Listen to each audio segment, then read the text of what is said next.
सो आइए हम चलते हैं श्रीमद् भगवद गीता भाषा जी पे और फिर हम चर्चा करेंगे। अभी मेरे पास समय था मैंने कहा एक और दाव लगा लेते हैं, क्या पता अब वॉइस ठीक हो जाए, और पहले कहीं गड़बड़ हो गई थी। सो या 353।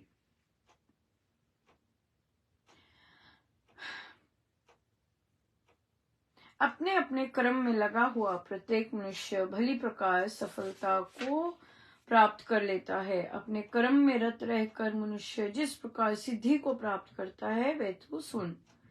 जिस परमेश्वर से सब प्राणियों की प्रवृत्ति हुई है, जिस सर्वशक्तिमान भगवान द्वारा सब प्राणियों का जन्म मरण कर्म फल भोग का नियम चलता है, अथवा जिससे प्रथम क्रिया का संचार हुआ है, और जिस ईश्वर ने इस विश्व का विस्तार किया है, उसको अपने कर्मों से पूज कर मनुष्य सिद्धि को पाया करता है।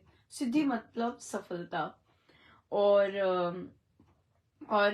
क्या करके, जब अपने परमेश्वर को के कर्म से, परमेश्वर को अपने कर्मों से पूज कर, सो अपने परमेश्वर को अपने कर्म अर्पण कर कर, उनके लिए कर्म कर कर जब हम करते हैं, उनको अर्पण करते हैं, तो उनकी पूजा हो जाती है और फिर तब सफलता मिलती है। दूसरे के अच्छी प्रकार पालन किए हुए कर्तव्य से अपना विगुण न्यून गुण वाला कर्तव्य भी अधिक अच्छा है। स्वभाव से नियत किए गए कर्म को करता हुआ मनुष्य पाप को नहीं पाता। जो स्वभाव से हमें कर्तव्य मिले हुए हैं, जो हमें अपने देह की ध्यान रखना है, अपने मन का ध्यान रखना है, अपने संबंधियों का ध्यान रखना है, सब जो जो कर्तव्य मिले हैं वे उससे पाप नहीं लगता है। अपने आवश्यक कर्तव्य क्रम को करता हुआ मनुष्य पाप दोष से लिप्त नहीं होता। स्व कर्तव्य पालन तो परमेश्वर का पूजन ही है। हे कौन्तेय, स्वभाव, यहाँ बोलना बहुत, महाराज कहते हैं कि यहाँ कहना इम्पोर्टेंट है कि मैं अगर अपनी टेक केयर भी कर रहा हूँ, प्रभु आपके लिए कर रहा हूँ, क्योंकि आपने मुझे कर्तव्य दिया है, तब वह पूजा बन जाता है। हे कौन्तेय, स्वभाव के साथ उत्पन्न हुआ कर्तव्य कर्म दोष सहित होने पर भी मनुष्य ना छोड़े, उसे करता ही जाए। निश्चय से सब कर्म दोष से ऐसे घिरे होते हैं जैसे धुएं से अग्नि घिरी हुई होती है। जो मनुष्य सब कर्मों में असक्त बुद्धि बना रहता है, जो आत्म संयमी है और जो तृष्णा रहित है, वह कर्म योग रूप संन्यास से परम निष्कर्मता की सिद्धि को पाता है। कर्म में आसक्ति नहीं, ओ ये मुझे काम अच्छा है, ये मैं करूंगी, और ये वाला मुझे पसंद नहीं है, ये नहीं मैंने करना। सो हम कर्मों में भी भेदभाव नहीं कर सकते, करना है बस करना है, दैट्स इट। ये फॉर्मूला होना बहुत इम्पोर्टेंट है। तो वो, और उसके फल पे भी, क्योंकि फिर हमें निष्कामता आ जाती है, सो वो सफल हो जाता है। हे कुंती के पुत्र, सिद्धि को प्राप्त कर लेने पर मनुष्य जैसे ब्रह्म को प्राप्त करता है, वह संक्षेप से तू मुझसे समझ ले, वह ज्ञान की परम उत्तम स्थिति है। सो हम यही रुकेंगे और फिर यहाँ से हम आगे चलेंगे। सो कर्म, हमारा तो कर्म योग है। महाराज श्री ने हमें कर्म योग वो पसंद करते हैं कि हम कर्मयोगी बने, rather than कि हम केवल मात्र कर्म ही करें। बहुत बहुत बहुत जैसे पहले भी महाराज के अर्पण किया कि बहुत सुंदर रहा, और वाइब्रेशंस बहुत जबरदस्त सुंदर थी, सभी को महसूस हो रही थी, क्योंकि दिव्यता ही इतनी थी, बार बार बहुत बहुत सुंदर। और मैं याद कर रही थी कि प्रभु की जो ये विग्रह है कब आया था, कब दर्शन हुए थे, मैं याद करने की कोशिश कर रही थी। पिछले वर्ष हुए थे, पिछले वर्ष समर में कोई इंसिडेंट घटा था, और उसके बाद बहुत ही विशाल रूप में पधारे थे। मुझे अभी भी याद है, मैंने श्री चरण और उनका, मुझे हमेशा श्याम रंग की विग्रह पे बहुत आकर्षण होता, और इनकी भी रामलला की भी बहुत गहरी शाम रंग की का विग्रह है। सो तब भी हुआ था। और मुझे देखिए कितना कितना प्रभु आते हैं और हमें नहीं पता, हमें हमें पता नहीं होता। और मैं तब भी सोच रही थी, मैंने कहा अच्छा, मैंने कहा ये क्यों आए हैं। तो मुझे लगा कि साउथ के है ना, इस तरह से है, प्रभु कोई पधारे हैं। और इतना भव्य था, इतना दिव्य था। तो मुझे लगा कि कोई कुछ होगा पुराना, कुछ होगा इसलिए पधारे। पर नहीं, यही थे। यही थे। तो तभी जैसे ही नजर पड़ी, और वो भी श्रृंगार में, छोटे तो बिना श्रृंगार की भी फोटो आ रही थी, तो वो नहीं था। ये जो भव्य वाला था, जो एक्चुअल जो जिनका श्रृंगार हुआ पड़ा था सारा, वे थे, वे वाला रूप था। बहुत दया है प्रभु की। देखिए मैं तो खुद अपने को जानती हूँ, मेरा तो कोई इतना आस्तिक भाव और ऐसा नहीं था। लेकिन देखिए प्रभु अपने अपने से, चाहे रूप है, चाहे निराकार है, चाहे साकार है, ये प्रभु को ही कुछ बटन दबाते हैं कि हमें ऐसे भाव जागृत होते हैं। नहीं तो नहीं तो कैसे होंगे ना। बिल्कुल ये प्रभु ही कृपा करते हैं कि चाहे श्री दिष्टान जी के लिए है, चाहे निराकार के लिए है, चाहे सकार के लिए दिए हैं, ये उनकी अकारण कृपा है, बिल्कुल अकारण कृपा है। तो बहुत कृपा बरसी, बहुत बहुत सुंदर था, बहुत ही ज्यादा, बहुत सुंदर था। तो बड़ी कृपा है ये सब। आप सब इतने सुंदर आशीष देते हैं, इतनी ब्लेसिंग्स देते हैं, उसी के कारण है सब, उसी के कारण है। नहीं तो मेरा तो कुछ भी नहीं है।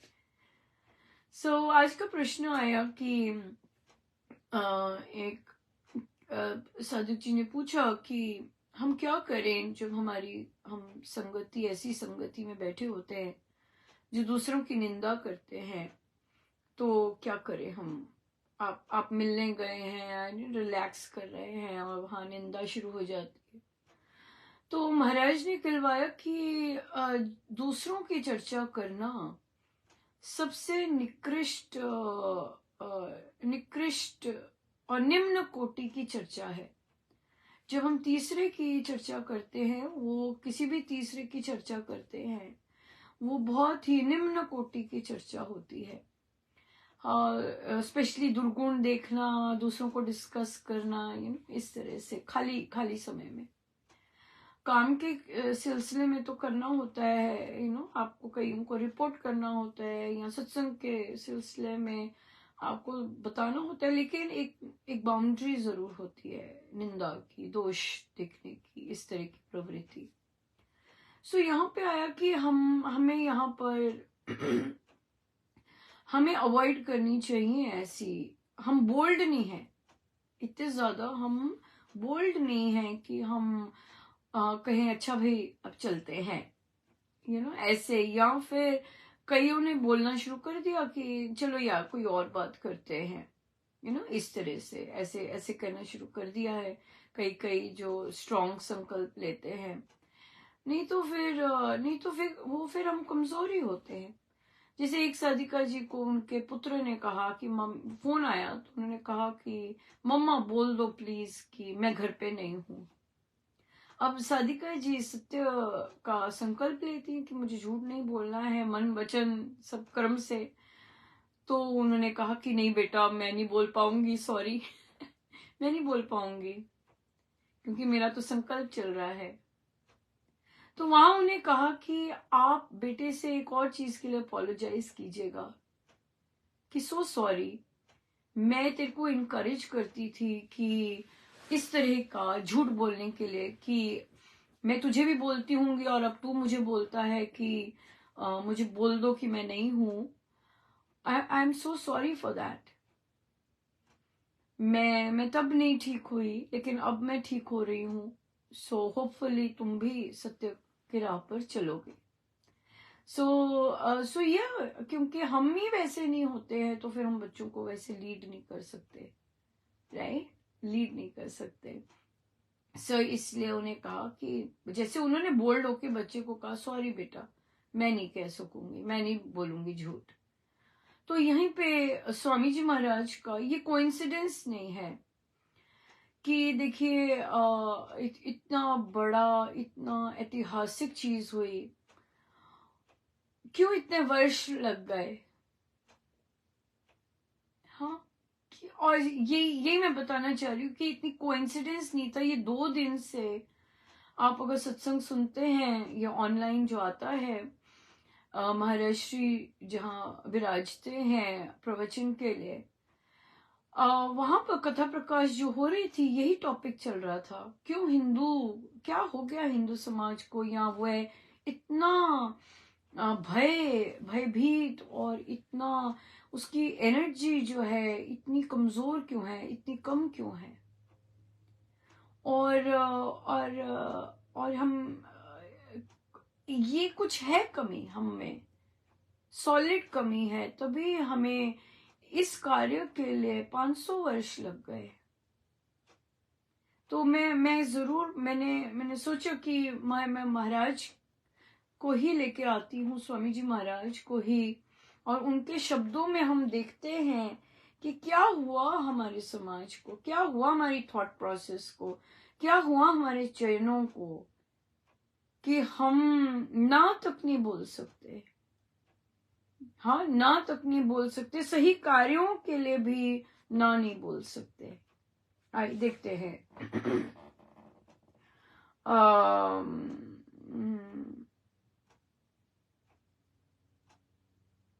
ये है पृष्ठ, मैं पढ़ने लगी हूँ 491 से।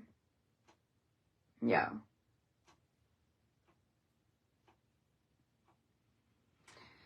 कि भारतवासी दुर्बल इसलिए हैं कि वे अपने पुरातन धर्म को छोड़ चुके हैं। वे धर्म के उस सत्य स्वरूप को ऐसा नहीं समझते जैसा उनके पूर्वज समझते थे। सत्य युग के वैदिक लोग यजन याजन को, कर्तव्य कर्म को, दान बलिदान को, सेवा उपकार को, पीड़ित प्राणी के पालन परित्राण को, बल शक्ति से उचित उपयोग को, शूरवीरता को तथा जीवन के सारे कर्म कलाप को धर्म कहते थे। हम गिर गए हैं, हम जो सत्य की राह पर थे, जो वैल्यूज थी, अब हमने वो छोड़ दी, और तभी हमें ये काम करते हुए इतने वर्ष लग गए, इतने ज्यादा वर्ष लग गए, राइट। और यहाँ पे लिखा है कि लोग अकर्मण्यता की कल्पनाओं को धर्म मानते हैं। हाँ, इतने कायर बन गए हैं कि ये कर्म कर्तव्य के करने में भी पाप अपराध के भयंकर कीड़ों के विषैले कलेवर कल्पित करते रहते हैं। दुर्बलता की बहुत बुरी वृत्ति के वश वर्तमान युग के हिंदू वीरता की वायु में तो सांस लेना भी पाप पतन समझ लेते हैं। अगर कोई वीर होके बोलता है कि नहीं ऐसा नहीं करना है, मत कीजिए, तो पाप की दृष्टि से देखा जाता है, उसे अलग कर दिया जाता है कि ये बोलता है या बोलती है और ये सत्य बोल रही है। इतने हम लोग कमजोर हो गए हैं अंदर से, हमारी स्वभाव में, हमारे व्यवहार में, हमारी सोच में इतनी ज्यादा कमजोरी आई है। या अब देखिए यहाँ पर ये तीसरा प्रसंग है, और मैं दूसरा प्रसंग का भी कुछ लेती हूँ क्योंकि कल भी यही था।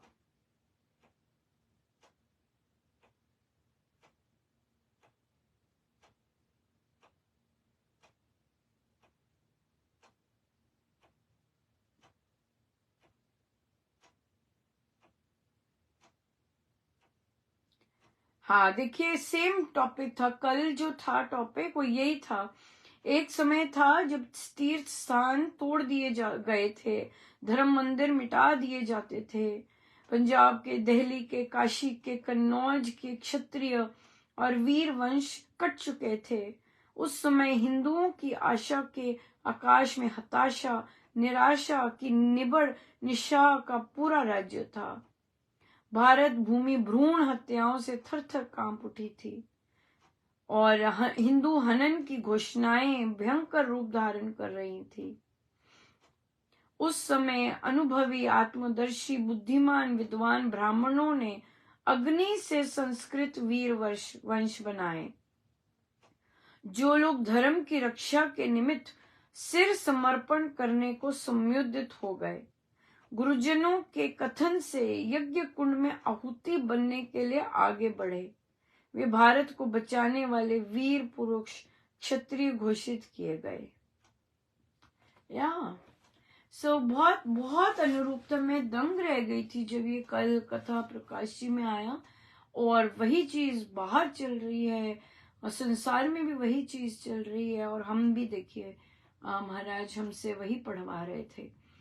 यस, बिल्कुल बिल्कुल। देखिए स्वामी जी महाराज ने जाना है, फिर हमें सिखाया है कि क्यों हम इतने कमजोर हो गए हैं, क्यों हम सही काम करते हुए डरते हैं, क्यों हम सही बोलते हुए भी डरते हैं, है ना। सही चयन करने में कि बच्चे को बोलना है या बुरी संगति है, निकृष्ट निम्न कोटि की संगति है जो कि दूसरों के दुर्गुण दोष का ही चर्चा करती है, वहां हमें क्यों बैठना।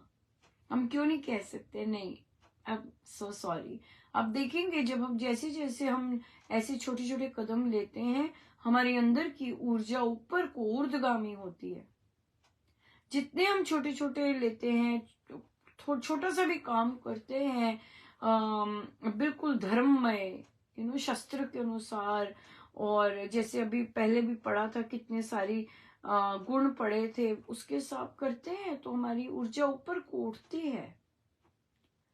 तभी तभी तभी कहा है कि स्वामी जी महाराज की जो हम साधना है वो हमें बार बार इतनी वो करनी है कि उनकी जो चीजें हैं, व्यवहार है, आचार है, विचार हैं, और जो उनकी थॉट प्रोसेस है, जो उन्होंने उपासक के आंतरिक जीवन में हमें लिख कर दी है, वो हमें बिल्कुल वो हमारे ब्लड में आ जाए बनेगा, और तभी हम कुछ कर सकेंगे। अपना उत्थान मेन बात ये है। बहुत बहुत धन्यवाद गुरुजनों का। मैं पिछली वाली वीडियो डिलीट कर दूंगी ये ठीक रहेगी, ये चल पड़ी। बहुत बहुत धन्यवाद गुरुजनों का, बहुत बहुत कृपा बरसाई, अकारण कृपा बरसाई, अथाह कृपा बरसाई। और हम कुछ भी नहीं है, बहुत छोटे से स्पेक है, लेकिन फिर भी उनकी नजर बहुत ज्यादा है। बहुत कृपा बरसाई। बहुत बहुत धन्यवाद गुरुजी का। आइए हम सीधे होके बैठे।